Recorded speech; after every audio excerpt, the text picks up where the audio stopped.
Good morning. Welcome to the CREST Network Questions and Answers segment, which we do once a month. We combine between Bill and myself, we combine the questions that we're hit with, the ones that are significant that we're hit with during the month, and we try to answer those. It's surprising there is a broad variety of different questions. Those that lean toward the processes and procedures and the financial aspects of business, Bill takes and addresses those, and I take the ones and address them that are marketing and or sales related. So we're going to jump in, but before we begin, we want to tell you a little bit about something new that we've recently created. About a month ago, or a little longer, we decided and felt from numerous requests that there was a lot of great information that both Bill and I had that they just didn't have the time to print out and then read. So we came up with the idea of the CREST casts, or you know them as podcasts. And so we now have, I don't know, 25 or 30 podcasts, and they are on Spotify for you to listen to on your phone. You can listen to them while you're driving.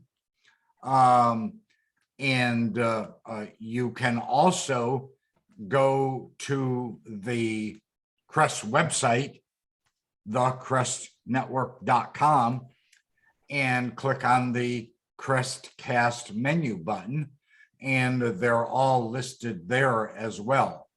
At least they're listed there as soon as they appear on Spotify, which is almost always the same day.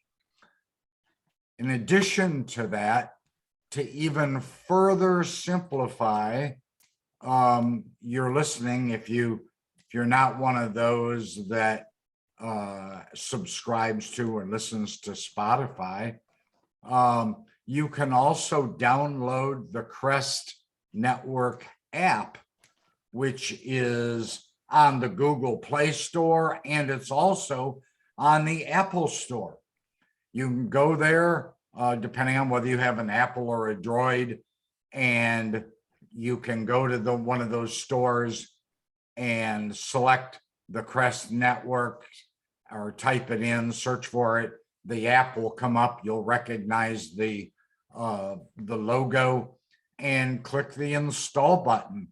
And it's available for anybody. You don't have to pay for the app, and all of the CREST information that you would want is on there, not just the podcasts, but many of the documents, some of the blog articles, and so forth are on the app. All you got to do is just click that link or that button.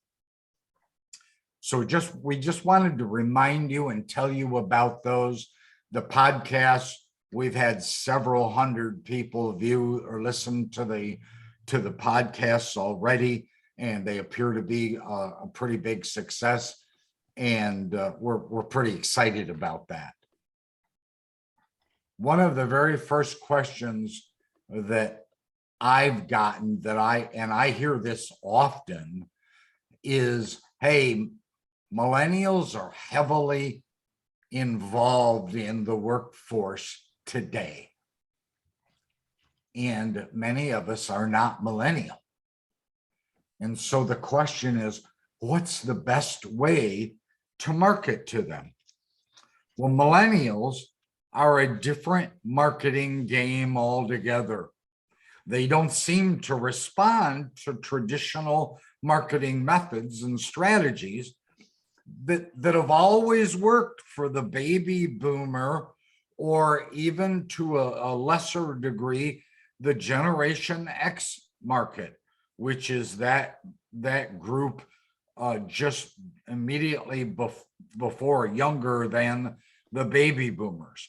Many of the baby boomers are now moving on out, retiring, or if their pensions and their 401ks aren't adequate, sure, they might be going to work for Walmart as a greeter, but millennials are a whole different ballgame.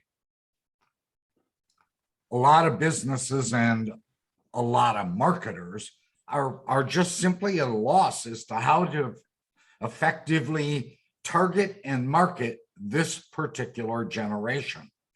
Millennials are bringing trends that are unlike any other trends. And because of that, they're changing the landscape of the marketing efforts, the marketing strategy significantly.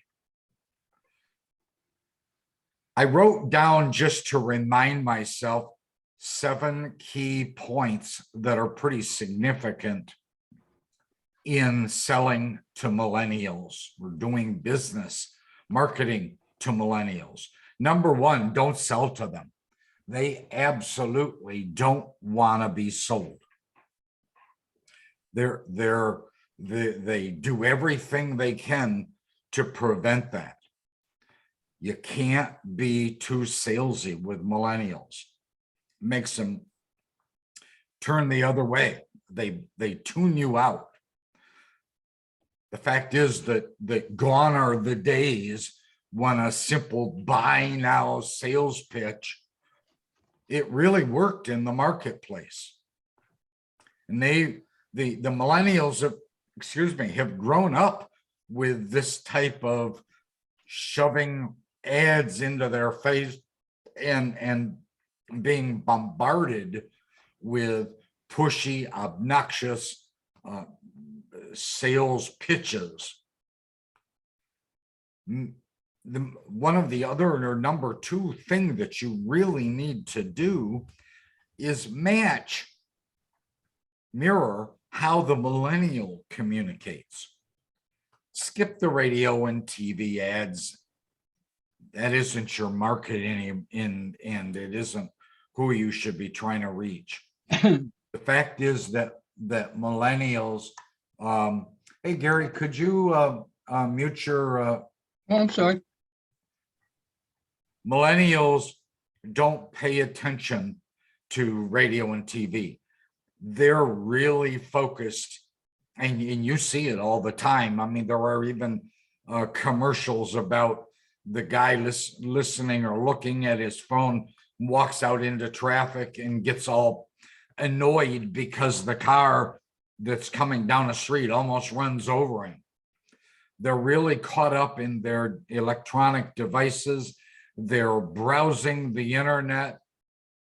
And those are avenues that you should consider approaching.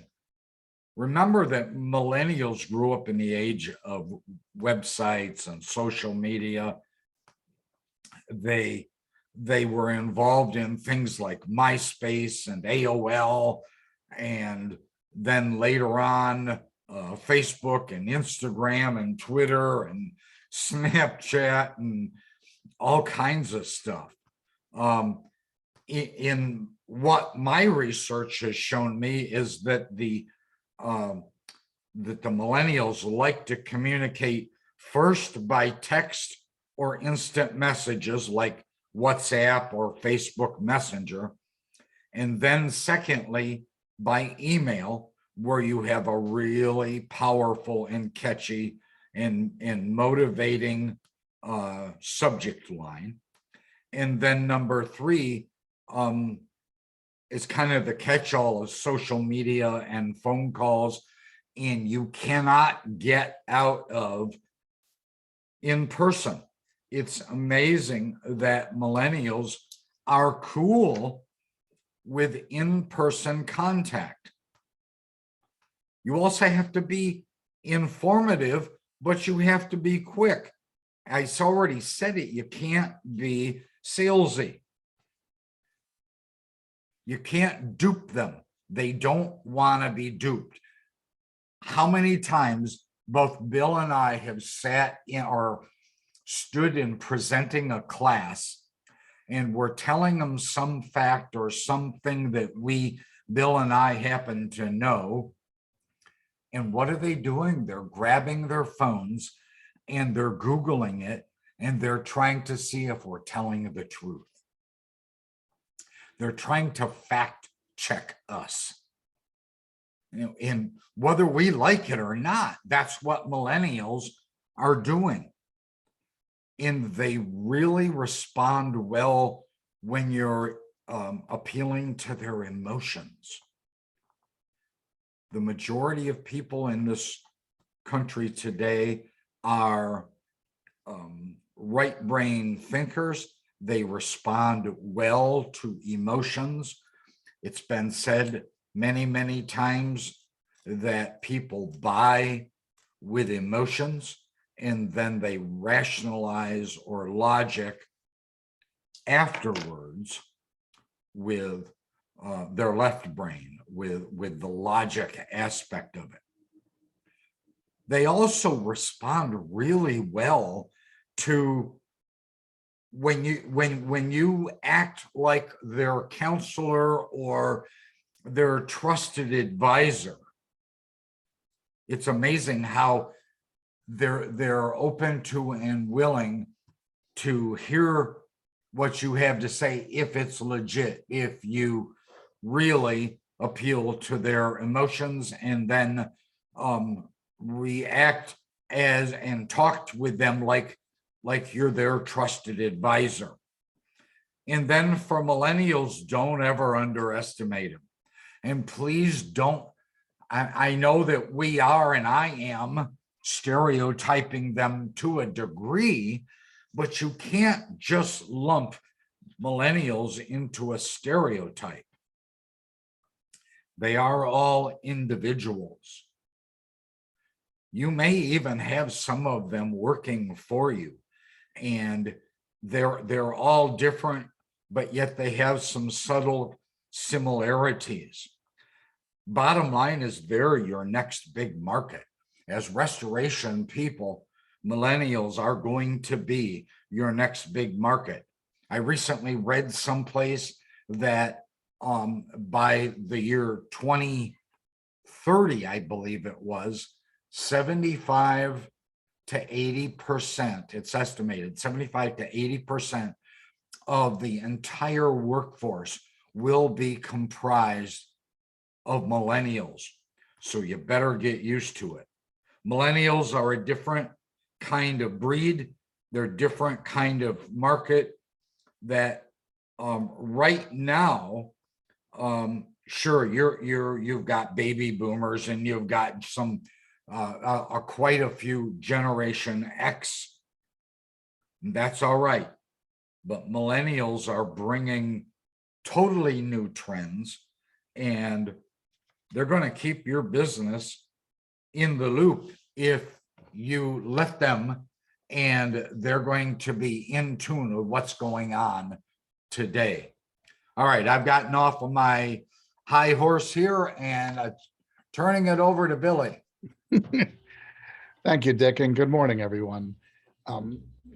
Really big question that comes up always around this time of year for me is, what numbers should I be looking at for my mid-year analysis? Well, obviously, there are tons of numbers, and the more that you guys are following my direction and keeping track of a lot of data, there's a lot to analyze. But let's just simplify this right now. I think at a mid-year point, there are a few things that we know we should be looking at that are going to give us a really good idea of what we need to address heading into the second half of the year. The first one is a combination of the number of leads, where your leads are coming from, and then your closing ratio to those leads.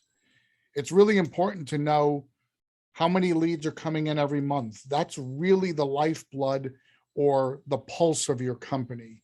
You can correct a lot of things if you've got a lot of good leads coming in. If you don't have leads coming in, nothing else you're doing in the company matters. If you're a great execution and a great closing company, but you can't generate leads, you really aren't in a good position. So let's make sure we start with the leads.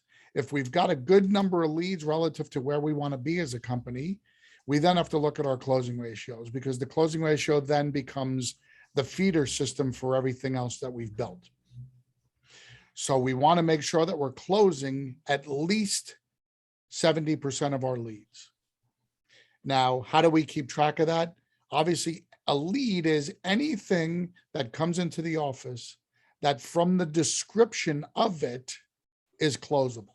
If it sounds like it's a job when you hear about it from either your lead source or from the homeowner, that's a lead. If your first responders or your salesmen or your crew chiefs go out and they're not able to sell that job, that still counts as a lead. If it's, I'm interested in you coming out here, but I don't want you out here for 2 weeks. And there was some water damage, but we sucked it up and we're not really sure what to do. I'm not sure that sounds like something that I would count as a lead. But let's just say we know I'm standing in water. I need you to come out here and help me. That's a lead. So we want to be able to close at least 70% of those. Once we look at those numbers and we feel like we're okay and we don't need to address those, the next place we want to go is to our average job size. We've been talking about this for years, guys. If we're not tracking our average job size, then we're really hurting ourselves. We need to know when we sign up a job, what does that mean for our company? We need to have that information readily accessible. I don't think there should be one owner in restoration walking around who does not know their average job size. That's how important I think that number is. Every one of the members that I work with, we work every single week towards knowing what our numbers are, tracking those numbers so that we can look at that. If your average job size is in the $4,000 or $5,000 range, you understand what your volume needs are. If your average job size is able to get up into the $6,000 or $7,000 range, you have a different perspective on your business than someone who's at the 4 or 5. It's, you know, the dollars are the dollars, and there's no disputing that fact. Finally, if we have those numbers and we're not happy with those numbers, the next place we need to look is the size of our staff.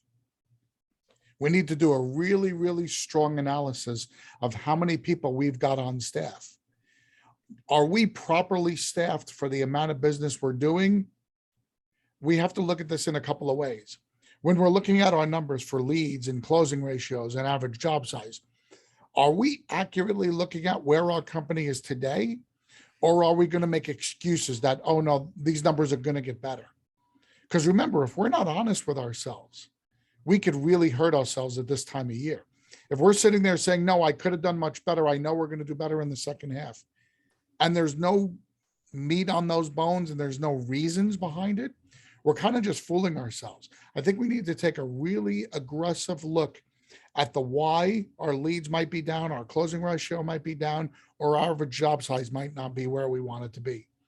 If we can't answer those really, really quickly and come up with a really quick, succinct game plan for making those changes in the next 30 days, I think we have to look at our staff size. And we have to say, you know what, we're probably staffed a little too fat or a little too healthy for what we're currently doing. And you need to make some very difficult decisions. I know that's not, you know, cheery, but that's not what I'm here to do. I'm not here to be cheery. I'm not here to be rah-rah. I'm here to help you point out the facts and to see where there might be opportunities as a company that we can improve ourselves going into the third and fourth quarters of the year. Remember, the second half of the year is where every owner makes their money. There's very few companies that are so profitable that at this point, everything you do from the end of the year is profitable because you've already paid all the bills. Just about every restoration company I know has to wait until the fourth quarter to pay their bills. So we certainly don't want to keep bleeding and keep spending money if we don't have to. Let's take a really, really good mid-year look at where we're at. And before we, head around that turn, heading into the third quarter and the home stretch, let's be really honest with ourselves and let's explore those numbers and come to really, really good conclusions to set ourselves up for success in the second half. Thanks, Dick. Thank you, Bill. Next question. I'm asked this usually not by the marketers, but I'm often asked this question by the owner or the GM. Whose fault is it when we don't produce enough revenue? And what they're really saying is it the marketer's responsibility? Is it the marketer's fault that not enough referrals and not enough leads are coming in? And so the question also could be, is it a poor marketing rep, or is it an ineffective marketing manager or an ineffective owner? Excuse me. There's usually an inclination to directly blame the lack of jobs or the lack of referrals on the marketer. We hear things like they can't sell, they don't know how to qualify an opportunity, they're chasing unqualified clients or people. They aren't seeing enough prospects. All they do is donut drop. They're just, these are just some of the excuses or explanations that I hear. Without being really detailed, because it's a whole separate subject, your marketer first off, they need to be able to build relationships. If they can't do that, they're in the wrong seat on the bus, or maybe on the wrong bus. But they need to see a minimum of 10, 12, upwards of 15, that's 15 different clients every single day. And that needs to be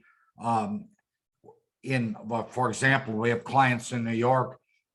Many of those insurance offices are closed or you can't get in.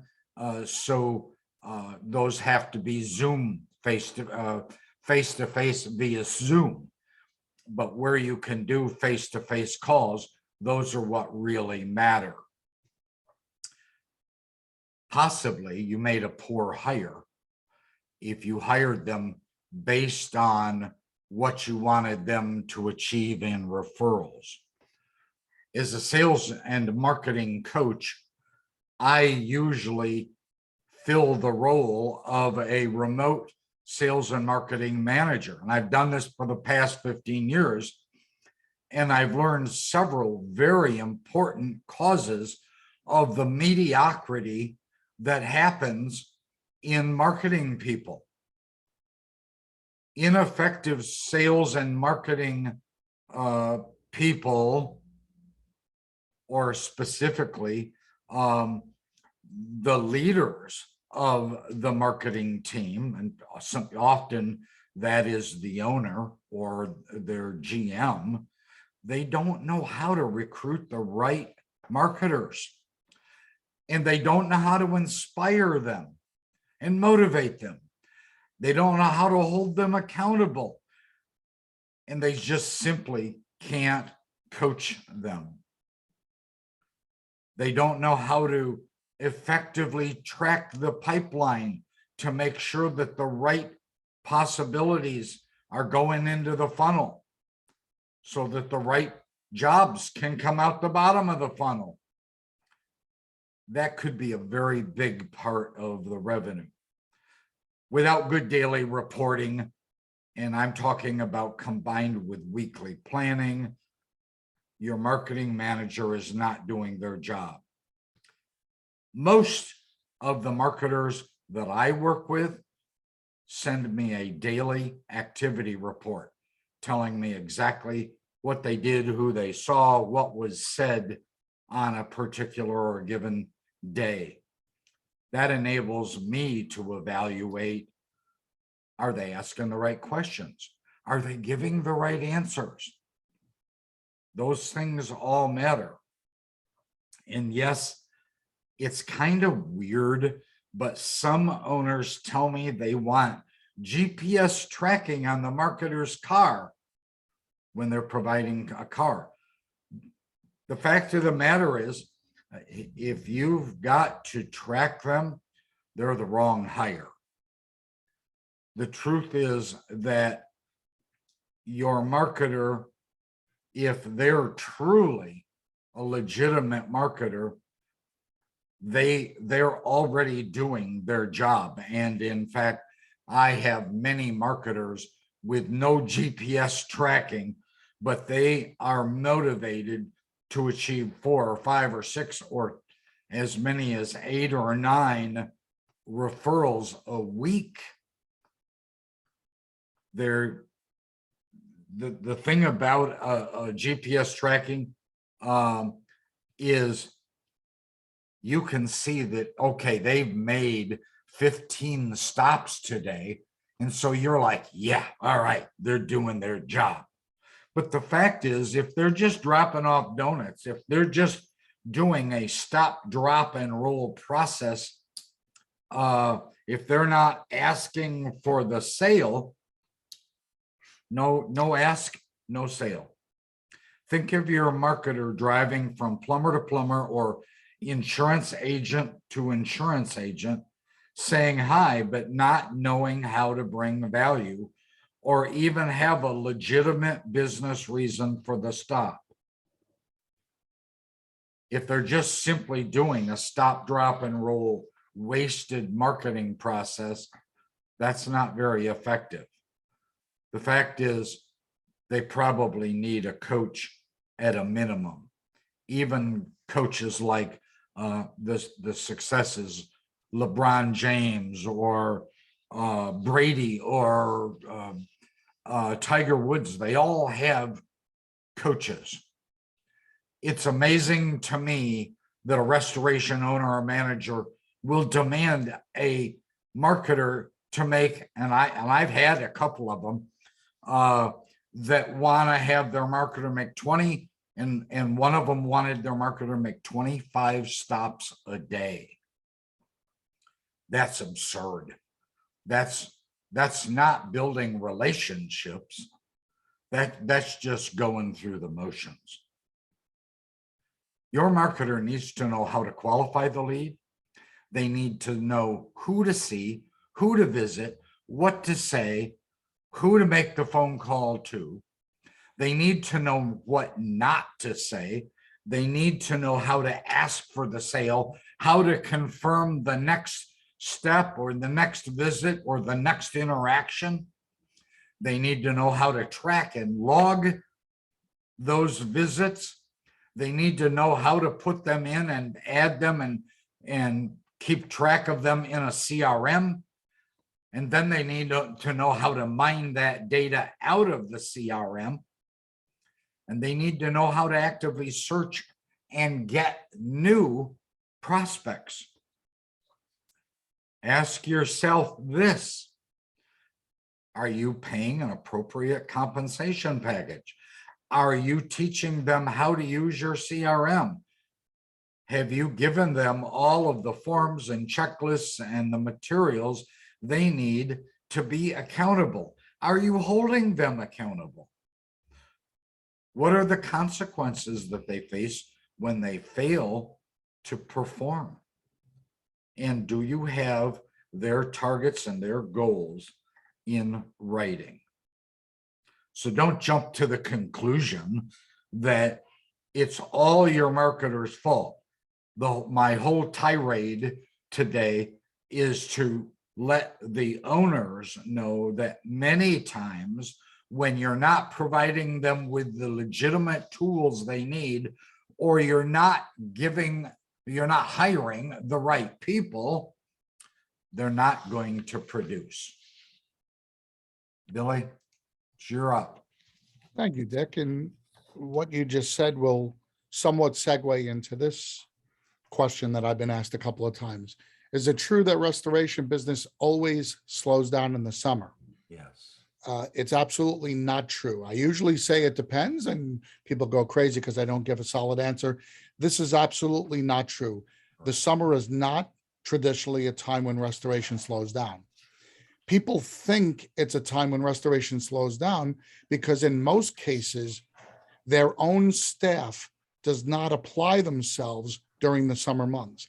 They kind of take their foot off the pedal between the crews or between the salesmen or between the marketers.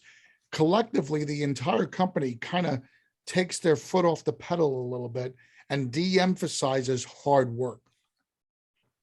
And think of your business like pushing a rock uphill. I always use that analogy in a lot of my other webinars, and it is true. If you're pushing a rock uphill and you don't exert the same effort and pressure on that rock, it's going to become more difficult, and it's also going to start rolling backwards. That's what happens to your company in the summer. Believe it or not, there are more losses that occur in the summer than there are in other times.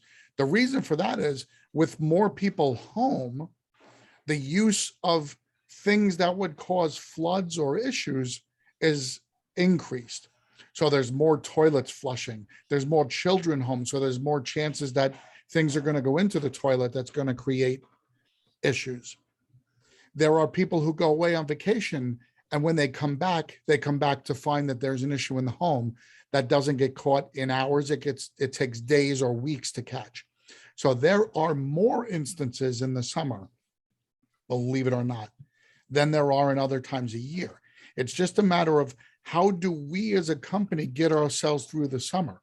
If we're allowing everybody to kind of take their eye off the ball, and because we've got a couple of guys out, everybody else kind of takes it easy as well, you're going to notice that maybe your leads go down in the summer.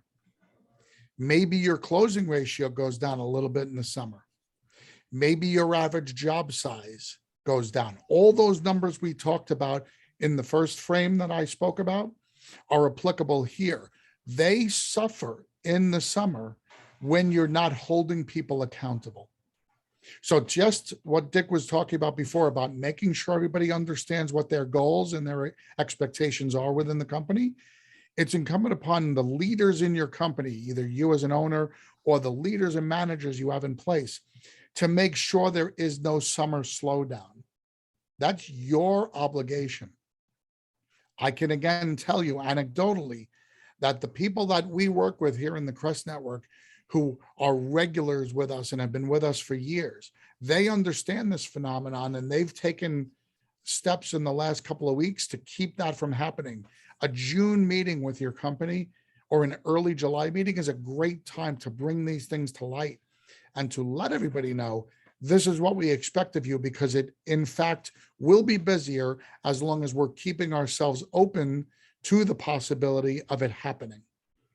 Don't assume that it's going to slow down. The same thing, guys, applies at the end of the year. We hear this from everybody, and this is a big thing that Dick has to combat when he's talking to marketers. We hear this all the time. Oh, it's just always going to slow down at the end of the year. Now, in Dick's purposes, marketers will use that as an excuse because between Thanksgiving and the New Year, a lot of people will take time off and they won't be in their offices. So that gives marketers the quote unquote excuse that they couldn't make their touches. But inevitably, some of the busiest periods of time are during the holiday seasons. What ends up hurting the company is if everybody takes the attitude that it's just going to be impossible to get out and see people between Thanksgiving and New Year. You know when it hurts you? It hurts you in January and February. So we're going to talk about that at the end of the year, and we have in the past as well. But right now, going into these summer months, I want everybody to be aware this is not a time to expect it to get slower. Here in Atlanta, our busiest month last year was the month of July. That smacks in the face of everybody's conventional wisdom. We had our busiest month for the entire year in the month of July, both in leads and in jobs, because we made sure we didn't allow our marketers, our first responders, or our technicians to assume it was going to be quiet and just no big deal. Every day in our company is a big deal. Let's make sure that we always have that mindset, but it's not just enough to think it or believe it. We must communicate it. To Dick's point, you have to let people know. They want goals. They want guidelines. They want projections. Share those with your staff. Share those with every member of your team and hold them accountable to what your expectations of them are. Finally, bring them in on the process as well. If they think you're full of it and that it's going to be slow, ask them to explain why they think it's going to be slow. From just what we talked about in the last few minutes, you should have enough ammo to be able to refute some of those, because again, most of the people are going to say, well, it just doesn't happen. Everybody goes away. Well, going away is a good thing for our industry. We get much bigger losses because of that. So let's do that. Let's make sure we share our goals and expectations with our team, but let's start with the assumption that summer is not a slow time. Thanks, Dick. Thank you, Billy. A lot of people know me, know that I'm a little bit older.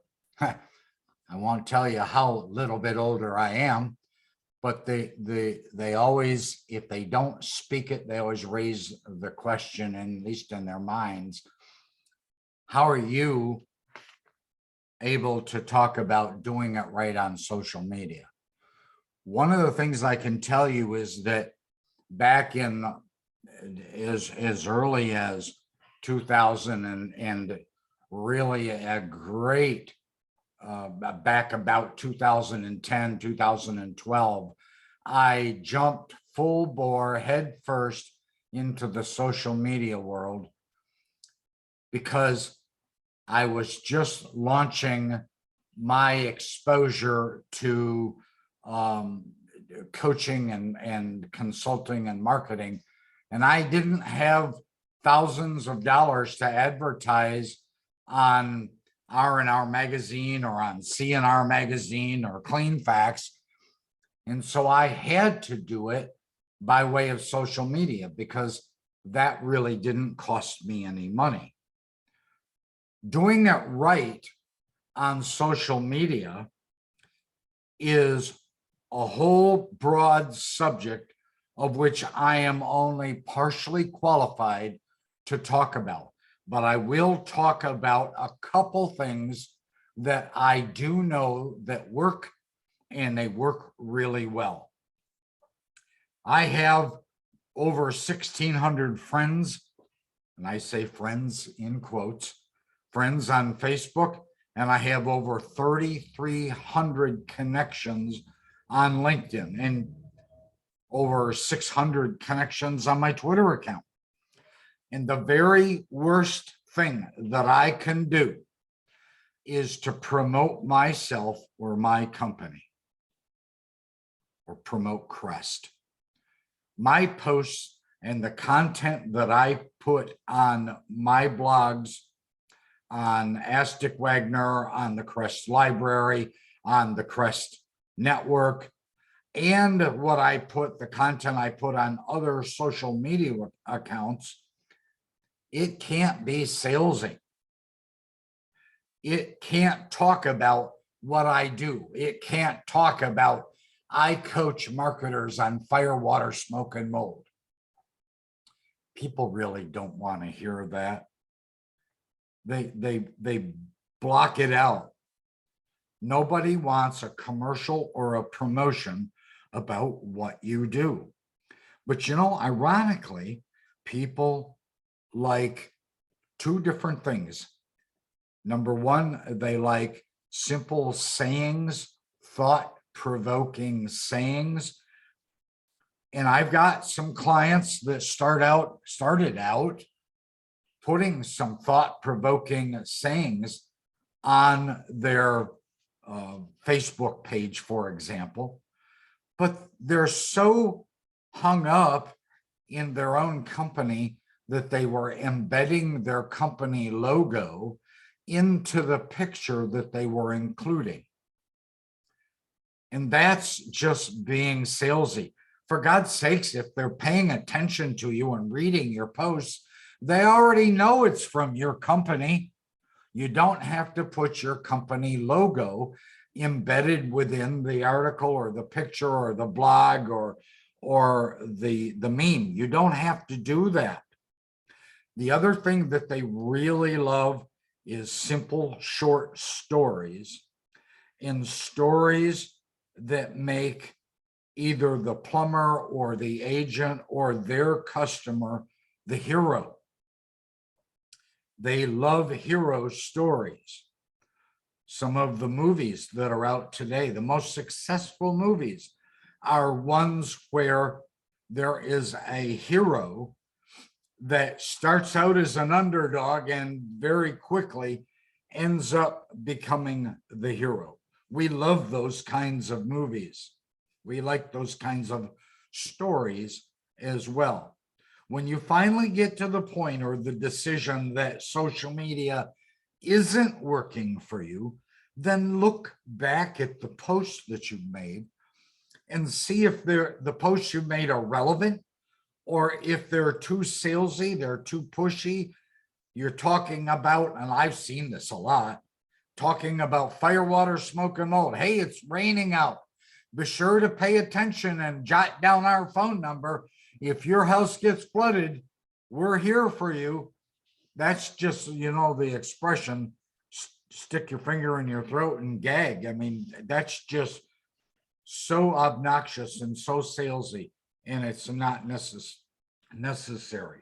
Nobody cares about what you do or anything about your company. Nobody cares.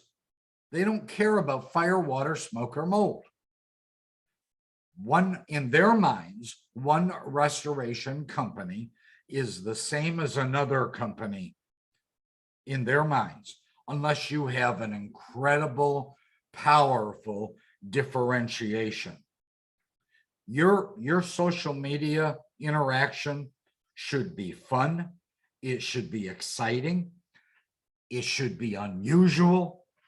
And it should be, as in storytelling, it should be making the prospect out to be the hero. People identify with those. Being successful in the world of social media means that you have to create a detailed roadmap. You have to list out on paper exactly what you want to achieve, and then break that down into little tiny steps. You eat an elephant one bite at a time. Well planned and well thought out, well implemented content strategy. It's not only vital to your social media strategy, it's the key to driving the results of your business. And it's okay to stir things up with a little bit of controversy. Geez, just don't talk about religion and politics. People don't, the trolls love that, but otherwise, generally, they don't. Providing informative and helpful and educational, and yes, even humorous content makes it a far more likely chance that you're going to have meaningful interactions and that people will pay attention. They know if they're following your Twitter account, they know whether they're reading your news feeds on Facebook, so you don't have to make them salesy. The right strategy identified on paper allows you to simply track your success, or worse, track your failure. That's it, Billy. Thank you, Dick. How much training will I have to give my techs if I want them to do contents packouts? The short answer is a lot. I got this question from more than one restoration contractor over the last couple of weeks. And what's happening in the industry is a lot of guys are starting to see the value in offering full service and trying to expand their offerings so that there are a lot of different ways that they can make money. Let's just call it several bites at the apple. And in theory, it can work on a couple of levels. Dick can tell you this, but I could also tell you that it's much easier to market restoration services if you are a full service provider. If you're a company that does what we call turnkey services, your referral sources are much more likely to want to refer you to one of their clients because you can see the thing from start to finish. For plumbers especially, it's really difficult for them to refer a company out to do the mitigation because usually at that point, the homeowner comes back and says, well, who can I get to do the repairs? And it becomes a really, really difficult thing because now the plumber feels like he has to manage the whole project. So he would prefer to have it so that the restorer can manage the whole thing soup to nuts. So from getting plumber leads, simply, it's a much, much better tool if you are a full service company. Now, the question is, when you say full service, what does that entail? Well, if you're a company that's already doing mold, it's pretty much an easy transition to start doing asbestos and lead, some other environmental. It takes training. You need special certifications. In some states, the restrictions are a lot more severe than in others, but you do need some certifications and trainings. What I will tell you is, though, when it comes down to it, the actual execution of the work is very similar to what you're currently doing with mold in terms of PPE and protecting the clients and containment, things like that. So it's not a huge stretch for you guys to do that kind of work. If you're going to do repairs, that's an entirely different animal, but you pretty much already know that that's not. Where people run into a lot of problems is when they try to allow their technicians to also be their content company. And here's where it falls down. Content is almost the exact antithesis of emergency services mitigation, a large portion of which involves demolition. When you're doing content, you have to be very meticulous. You have to be really exact about what you're touching, how you're touching it, how you're packing it, how you're recording it all, documenting all of that. The only way to get paid, or the only way to keep from going broke, is to make sure that you're doing it very meticulously. So it takes a skill set that usually our technicians don't possess. Most really good field technicians are guys who don't care too much about the specificity. When they hear we got to take this wall out, they love just smashing that wall, and they'll take it out and they'll be really good about cleaning up. But it's not really their wheelhouse to sit there and take 6 photographs of a piece of china and then wrap it in bubble wrap and paper and put it into a box and make sure that that box is protected. It's a different skill set.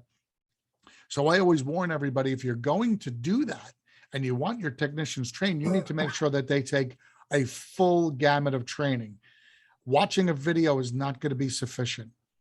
Hiring guys from moving companies is usually what most people do. They're like, well, this guy used to be a mover, so he'll be a great technician. You know, he might bring some skill sets with you. He'll be really good about how to get the furniture in and out of a building. But to be honest with you, most moving companies don't use their movers for doing packing. The pack out part of it is usually a different part of the company, or they tell the homeowner, you're going to do it yourselves and take liability and responsibility for what happens in the boxes. Movers are really good at furniture. They're really good at wrapping things like that, taking legs and off of tables or detaching beds. So those guys are good for that specific purpose. But it's not going to get you all the way home. Only way to get all the way home is to literally have your entire staff who's going to be involved in doing packouts take a packouts class. And I'm talking about not just an hour or two. I'm talking about a couple of days. There is a right and a wrong way to pack a box. There's a right and a wrong way to pack personal belongings. You need to make sure you guys are trained in that. You run the risk of absolutely losing money. But more than that, you have to remember, You have not only financial risk if you do this job incorrectly, but you have reputational risk. And we don't talk about this enough.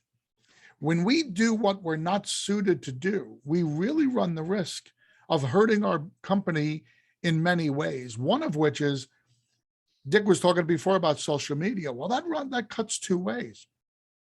You screw up somebody's pack out and you lose that 100-year-old photo album of somebody's grandma, they're going to let everybody on social media know about that. Now, it might have been something really, really, minor, but it doesn't matter. Once it hits social media, it looks major and it looks big. You're not going to be able to sit there and refute what happened on social media. How much work do you lose from one social media post? I mean, Dick and I have gone over this for years. I happen to think that one bad social media post could cost your company $1 million in business. We'll never know what that real number is, but you just don't know. If somebody's reading your Google reviews and there's a horrible Google review on there, how many people go on to the next person? You just don't know that.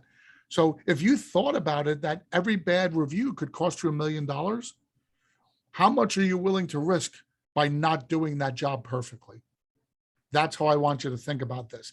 Contents is a really good profit center. If you've got a warehouse and you've got good, talented people, you can make 60, 65% profit doing content projects. It's great for adding to that really sweet spot of being a full service company. But let's remember what the risks are, and let's make sure if we're going to do it, we're going to do it right. Thanks, Dick. Thank you, Billy. So the final question that I have is, what's really changed in the restoration marketing world? And, I hate, like all of us, we hate change generally. We fight it kicking and screaming, but we have no choice. The real change has already or is already happening. The COVID 19 thing that happened to us, that pandemic around 2020, it has and it will continue to require a totally new and different attitude, and yes, totally new and different business processes as we move forward. Whether we like it or not, it has changed our daily life. It's changed our life at home. It's changed our life in public. It's changed our life at work, and everywhere we go and everything we do. The fact is that business today and moving forward for the foreseeable future, it has significantly changed. It forced many of us to fight it, kicking and screaming all the way, but yet we have learned, whether we want to or not, to be more cautious, to be more accepting, and to be more aware of all of the other things around us. It's no longer business as usual for restoration contractors. The bottom line is that the world has changed, and your customer now expects you to operate at a very high level of safety and cleanliness. Your customers, your clients, your prospects, the general public expect you to treat their home and their business very differently than you have in the past. You can say, sure, I've always treated my customers' property with care and concern and so forth. Well, okay, previously you may have used booties, you might have used walk-off mats or protective runners or drop cloths. You might have, if you were in the carpet cleaning business also, chances are really good that you use corner buddies, and you used other things to give the client the assurance that you were being careful. But today, and moving forward into the future, you can expect customers to limit access to their home or business to you. You can expect the use of internet technology for your moisture monitoring. You can expect to wear, in many cases, PPE or gloves and goggles and masks and so forth. You will have to clean and disinfect all surfaces that you touch. People expect that.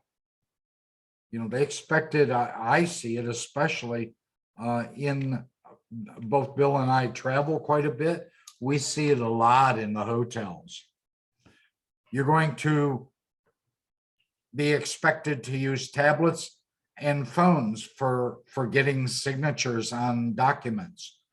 You're going to expect to be using email instead of paper documents. You're going to have to do touchless payments and online appointments. You've already seen that in restaurants.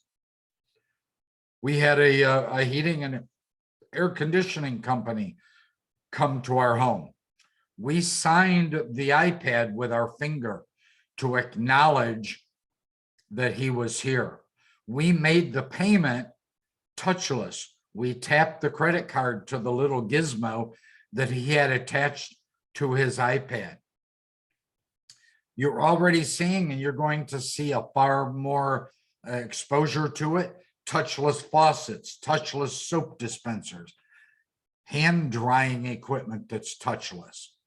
You'll have to do texting of appointments when the technician is on the way.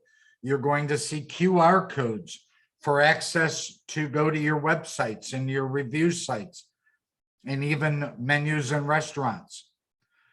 Your marketers are going to have to do Zoom and video calls.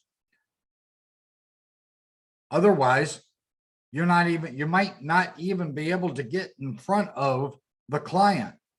Your project managers or initial intake, the technicians are going to need to do Zoom and video visits with a tour of the property or the damage, so we can make an intelligent decision, or a reasonably intelligent decision, by way of seeing it on Zoom. Marketers are going to have to re-engage the phone.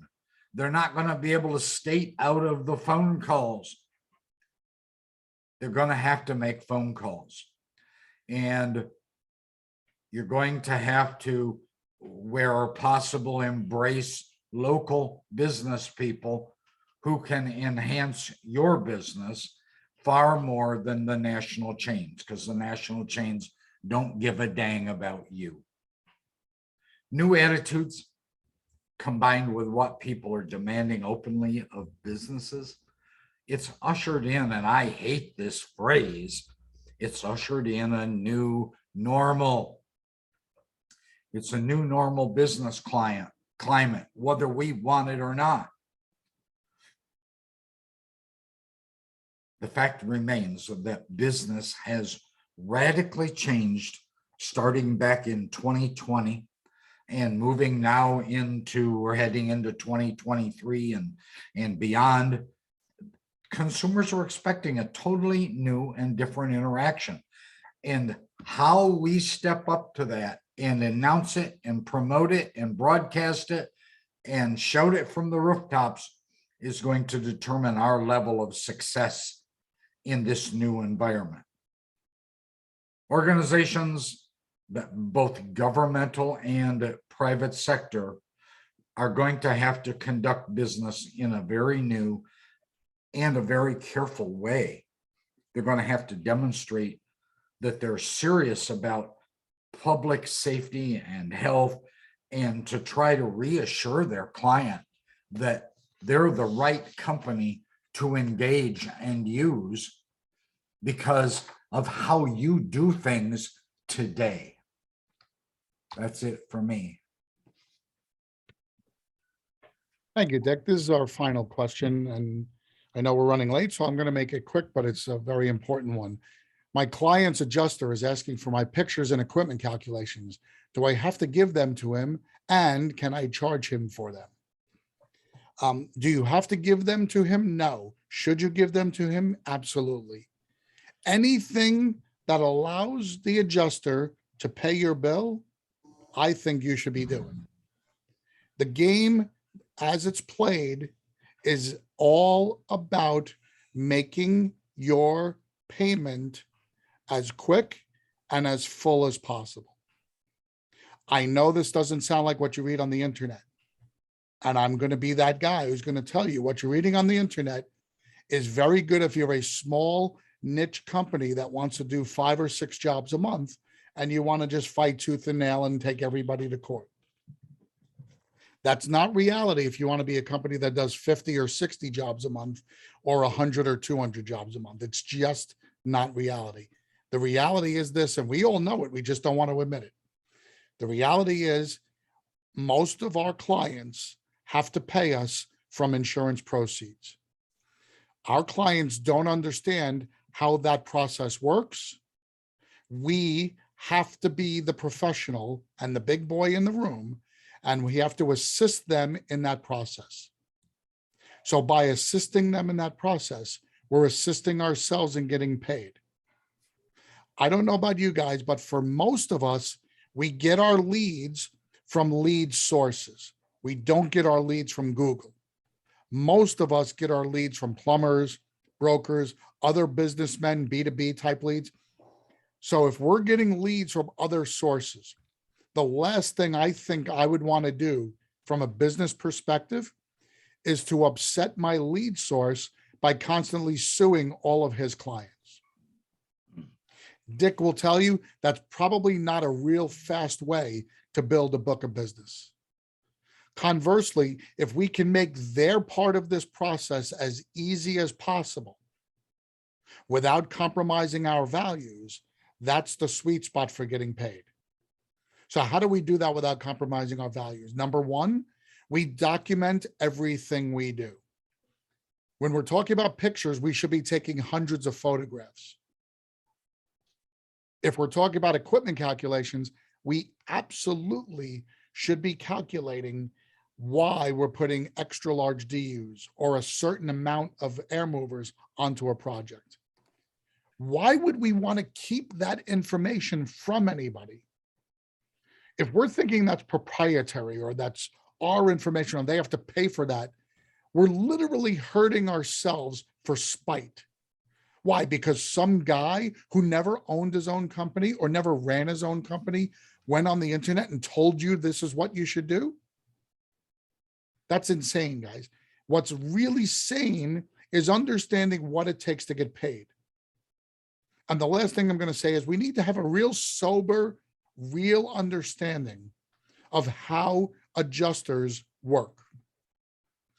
No adjuster in the country gets paid because they lowered your invoice. I will say it again. There is not one adjuster in the country who gets paid because he lowered your invoice.